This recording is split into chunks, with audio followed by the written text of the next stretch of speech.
تو یہ آج کے دور میں جگانے کی ضرورت تھی کہ آج ہمارا جو اطراف ماحول ہے اس اعتبار سے ہمیں جاگنے کی ضرورت ہے. تو اگرچہ تقریر جواد اور احمد کی دونوں کی بہت اچھی تھی، اور ویسے تو رفیق نے بھی بہت اچھی تقریر کی تھی. رفیق کے ساتھ ایک پرابلم یہ تھا کہ وہ دشت کو جو ہے وہ غلط تلفظ کیا، وقت سے پہلے ختم کر دیا، تو اس اعتبار سے وہ کمزور ہے. اب چونکہ ہمیں دو میں سے کسی ایک کو سلیکٹ کرنا ہے تو یہ کانٹینٹ کے اعتبار سے دونوں مضبوط اگرچہ ہیں، لیکن چونکہ ایک دور حاضر کے تقاضے کے اعتبار سے اگر ہم دیکھیں کہ ترغیب دی جانی ہے تو اس میں پھر احمد جو ہے وہ کامیاب پاتے ہیں. ہماری مجبوری ہے، ورنہ باقی تینوں جیتے ہیں اپنے اعتبار سے. ماشاءاللہ، آپ تینوں کا شکریہ، آپ تشریف لائے، تینوں نے بہت اچھا پرفارم کیا. اور یہاں آنا سعادت، سرکار کا ذکر کرنا سعادت، ہمارے بزرگوں کا تذکرہ آپ نے کیا، مجاہدین کا تذکرہ کیا، یہ سب سعادت ہے. لیکن چونکہ دنیاوی اعتبار سے کسی ایک کو مقابلہ جیتنا ہے تو احمد علی آپ اس مقابلے میں کامیاب قرار پائے ہیں. آپ کو بہت بہت مبارک ہو. اور آپ تینوں کے لیے گفٹ ہیمپرز ہیں، کراؤن فوڈس نے بھیجے ہیں، ون ایپل نے بھیجے ہیں، Karachi institute of free kidney dialysis centre نے بھیجے ہیں. آپ تینوں کی آمد کا بہت بہت شکریہ. محترم ناظرین، گفتگو ہماری جاری رہے گی. سرکار دو عالم صلی اللہ علیہ وسلم کی امانت اور صداقت ہمارا آج کا موضوع ہے. اس پر گفتگو کریں گے ایک مختصر سے وقفے کے بعد.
خوش آمدید، ایک بار پھر آپ کی خدمت میں حاضر ہیں. آپ دیکھ رہے ہیں پی ٹی وی سے ماہ ربیع النور شریف کی یہ خوبصورت نشریات رحمت للعالمین. اور امین اور صادق سرکار دو عالم صلی اللہ علیہ وسلم کی یہ دو خصوصیات، دو القابات، اس پہ گفتگو ہو رہی ہے. اچھا ڈاکٹر صاحب، یہ بتائیے کہ منافق کی ایک نشانی یہ بتائی گئی ہے کہ وہ جب بھی بات کرے گا تو جھوٹ بولے گا، اور یہاں جب صادق یا صداقت کی بات آتی ہے تو یقیناً اس کی نفی ہوتی ہے کہ ایسا شخص ہوگا جو صرف سچ بولے گا. اب بعض ایسی صورتیں آ جاتی ہیں کہ جس پر اس دور کے جو تقاضے ہیں، ہم اسے مادی دنیا کہہ لیں یا حالات حاضرہ کہہ لیں، کہ اس میں کہیں نہ کہیں جھوٹ ہے ہی. لیکن کیا اس طرح کے چھوٹی چھوٹی سی باتیں جن کو ہم جھوٹ تو کہہ سکتے ہیں، کسی شخص کو پھر منافق بھی کہہ سکتے ہیں کہ یہ منافق ہے، یا عادتاً جھوٹے کو کہا جائے گا، بات بات پہ جھوٹ بولنا، ملکی حوالے سے، دینی حوالے سے، اسی کو منافق کہا جائے گا؟ بسم اللہ الرحمن الرحیم. جھوٹ تو بہرحال جھوٹ ہے، چھوٹا ہو یا بڑا ہو. مذاق میں بھی جھوٹ کہا جائے تو وہ جھوٹ ہی کہلائے گا.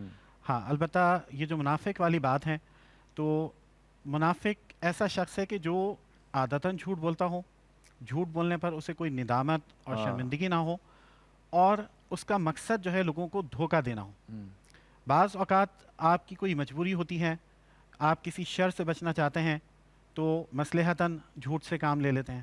لیکن ایک ایسا شخص جو دراصل دوسرے کو نقصان پہنچانا چاہتا ہو اور وہ ایسی بات کرے، یعنی دھوکہ دے، تو پھر یہ جو ہے وہ منافق ہے. جو پورے معاشرے کے لیے بگاڑ ہو، ظاہر ملک کے لیے، ریاست کے لیے، فرد کو بھی نقصان پہنچائے گا، اور اس سے بڑھ کر جو ہے پھر وہ معاشرے کے لیے بھی نقصان دہ ثابت ہوگا. جبکہ سچ کا حکم جو ہے وہ ہر حال میں دیا گیا ہے کہ الصدق ینجی، کہ سچائی ہی ہے جو آپ کو نجات دیتی ہے، اور والکذب یہلک، اور جھوٹ جو ہے وہ ہلاکت کی طرف لے کے جاتا ہے. تو اللہ رب العالمین کا جو ارشاد ہے کہ ان اللہ یامرکم ان تؤدوا الامانات الی اہلیہا، کہ اللہ تعالیٰ تمہیں حکم دیتا ہے کہ اہل امانت کو ان کی امانتیں سپرد کرو. تو اس میں امانت بھی شامل ہے اور صداقت بھی شامل ہے کہ آپ پوری سچائی کے ساتھ جو جس کا حق ہے، جو بات جس تک پہنچانا ہے، وہ آپ اس تک پہنچا دیں. اور یہ جو دونوں صفات ہیں، صداقت ہو یا امانت ہو، یہ پوری زندگی کا احاطہ کرتی ہیں.